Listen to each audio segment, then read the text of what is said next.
Hello friends, welcome to Gayatri guides. तर आज आपण बघणार आहोत पाठ्यक्रम निर्मितीची तत्वे. ठीक आहे, पाठ्यक्रम निर्मितीची तत्वे काय काय आहे हा क्वेश्चन जो आहे तो आहे F7 मधला क्वेश्चन आहे, गणित अध्ययन अध्यापन शास्त्र मधला.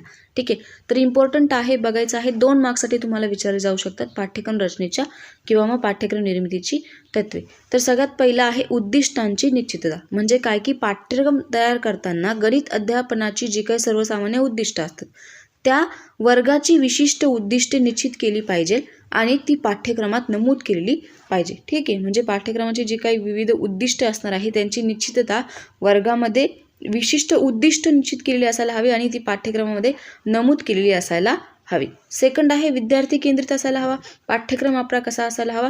विद्यार्थी केंद्रित असायला हवा, शिक्षक केंद्रित नको. म्हणजे काय की त्या वर्गातील जे काही विद्यार्थ्यांची वय असेल, त्यांची आवड निवड काय आहे, त्यांची मानसिक विकास पक्वता कशी आहे, मानसशास्त्रीय बाबींचा विचार त्यामध्ये करून पाठ्यक्रम जो आहे तो तयार केला असायला हवा.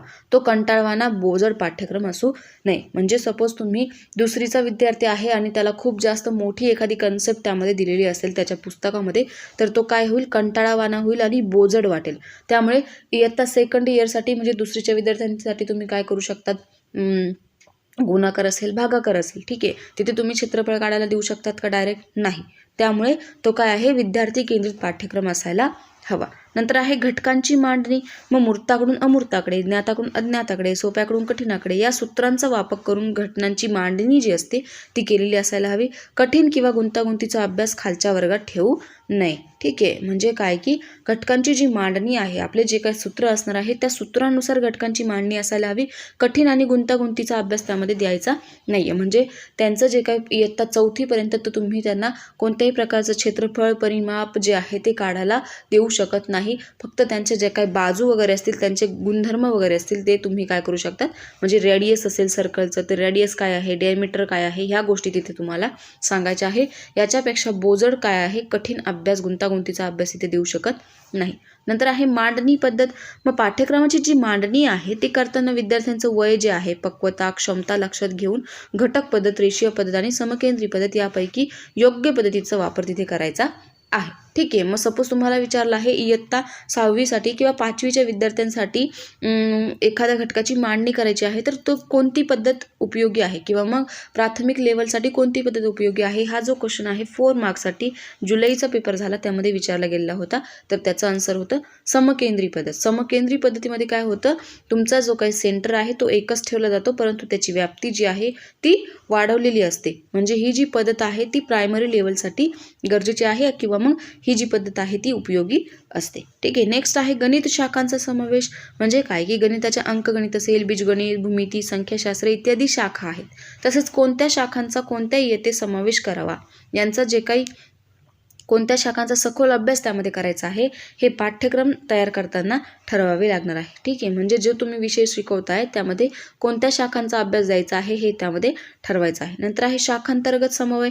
मग गणितांतर्गत जरी विविध शाखा स्वतंत्रपणे शिकवल्या जात असल्या तरी त्यांच्यात सारख्या असणारे जे काही घटक असतील, उपघटकां पाठ्यक्रमामध्ये समन्वय साधलेला असायला हवा. ठीक आहे, तर म्हणजे काय की शाखांतर्गत समन्वय म्हणजे काय की आपल्याला माहिती आहे, सपोज आपण विज्ञान विषय शिकतोय किंवा गणित विषय शिकतोय. गणित हा विषय जो आहे आपल्याला फर्स्ट चॅप्टर आहे. फर्स्ट चॅप्टरमध्ये पहिल्या दुसऱ्याच पेजवर आपल्याला आहे की दैनंदिन जीवनामध्ये गणिताची सांगड तुम्ही कशा प्रकारे घालशाल. किंवा विज्ञान आहे, मग विज्ञानाची जी काही सांगड आहे ती दैनंदिन जीवनामध्ये तुम्ही कशा प्रकारे घालणार आहे. म्हणजे काय की तुम्ही एखादा जो काही विषय आहे तो शाखांतर्गत समन्वय त्यामध्ये करायला हवा. म्हणजे गणिताचा थोडा भाग विज्ञानामध्ये द्या, विज्ञानाचा थोडासा भाग गणितामध्ये द्या. ठीक आहे, अशा प्रकारे जे आहे शाखांतर्गत समन्वय त्यामध्ये असायला हवा. पूर्णपणे सेपरेट सब्जेक्ट द्यायला नको. कोणासाठी? प्रायमरी लेवलसाठी. नंतर आहे प्रात्यक्षिक कामास संधी देणं. म्हणजे काय की जे काय आपले प्रात्यक्षिक काम असणार आहे, प्रॅक्टिकल असतील ते विद्यार्थ्यांना स्वतः करून द्यायचे आहे. म्हणजे त्यांना दाखवायचे आहे, पहिले एखादी गोष्ट शिक्षकांनी करून दाखवायची आहे, नंतर त्यांना स्वतः ते हँडल करायला लावायचे आहे. म्हणजे काय की गणित प्रयोगशाळेच्या माध्यमातून विद्यार्थ्यांना प्रात्यक्षिक कार्य देणं अपेक्षित आहे. म्हणून पाठ्यक्रमात भरपूर प्रत्यक्ष कृती देणं आवश्यक आहे. म्हणजे काय की प्रॅक्टिकल करून देणं आवश्यक आहे. उदाहरणार्थ काय असेल, कंपासचा वापर करून विविध भौमितिक रचना काढणं किंवा घडी पद्धतीने विविध आकृत्यांची ओळख करून देणं किंवा आकृत्यांचे मापन करणं, शिक्षकांनी कोणते घटक कृती करून दाखवायचे आहे हे त्यामध्ये सांगणं किंवा मग गणित प्रयोगशाळेत कृती करून जर विद्यार्थी समाधानी होत नसेल तर कृतीशील राहावा म्हणून त्याला घरी छोट्या मोठ्या कृती देण्याची व्यवस्था जी आहे ती पाठ्यक्रमामध्ये करायला हवी. ठीक आहे. म्हणजे काय की प्रॅक्टिकल नॉलेज जे आहे ते विद्यार्थ्यांना द्यायला हवं. नंतर आहे दैनंदिन जीवनाशी सांगड घालणारा. आत्ताच सांगितलं की गणितमध्ये तुम्ही गणिताचा वापर दैनंदिन जीवनात कसा करू शकतात, विज्ञानाचा कसा करू शकतात.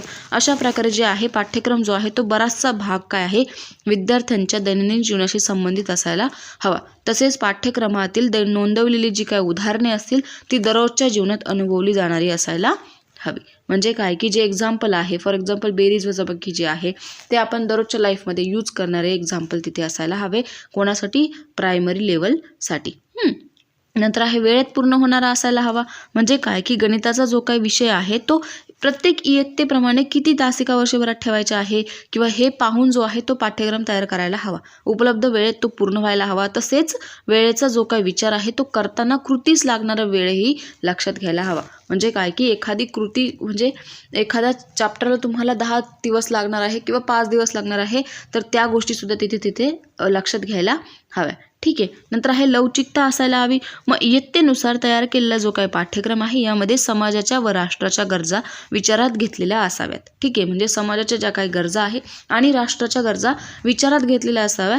त्यांच्या परिस्थितीप्रमाणे पाठ्यक्रमात लवचिकता असायला हवी. लवचिकता असायला हवी म्हणजे काय की फ्लेक्झिबिलिटी असायला हवी. पाठ्यक्रमामध्ये समाजाच्या ज्या काही गरजा आहे, राष्ट्राच्या ज्या काही गरजा आहे, नीड्स ज्या आहेत त्यामध्ये गरजेच्या असणार आहे. अशा प्रकारे शॉर्ट अँड स्वीट हा जो टॉपिक होता एकदम सिंपल आहे. दोन मार्क्सला तुम्हाला विचारलं जाऊ शकतं पाठ्यक्रम निर्मितीची तत्वे किंवा मग तुम्हाला 1 मार्क्ससाठी तुम्हाला पाठ्यक्रम निर्मितीची तत्वेमध्ये फक्त हे जे काही पॉईंट्स आहे ते विचारले जाऊ शकतात लिहायला. ठीक आहे. मग त्यामध्ये काय असेल, उद्दिष्टांची निश्चितता असेल, विद्यार्थी केंद्रित असेल, दैनंदिन जीवनाशी सांगड घालणारा असायला हवा, समन्वय साधणारा हवा, शाखांतर्गत समन्वय असायला हवा, लवचिकता असायला हवी.